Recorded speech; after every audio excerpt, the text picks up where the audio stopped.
একটু দাঁড়াও। কোথা থেকে আসতেছো ভাইয়া? আজকে আসছি আদিতমারি উপজেলা থেকে, আর এমনিতেই রওনা হচ্ছে ঢাকা থেকে আর কি।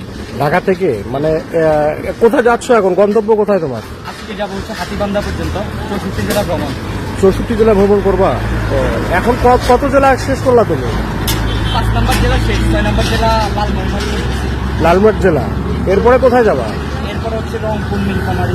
রংপুর, নীলফামারী। হ্যাঁ ও রংপুর তুমি কিন্তু পার হয়ে আসছো।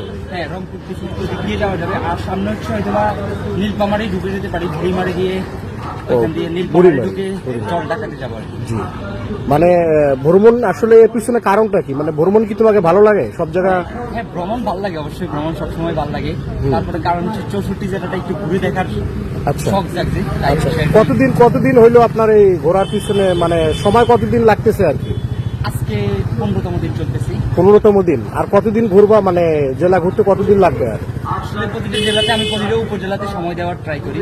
আচ্ছা। তো ঈদের আগে আমার যতগুলো জেলা কাভার হবে, বাকিগুলো আবার কোরবানির ঈদের পরে করবো আর কি। ও আচ্ছা, এখন তুমি এখন তাহলে তোমার গন্তব্যস্থানে তুমি চলে যাবা না? হ্যাঁ, এখন আচ্ছা ঠিক আছে, যাও। সময় দেওয়ার জন্য ধন্যবাদ ভাইয়া তোমাকে।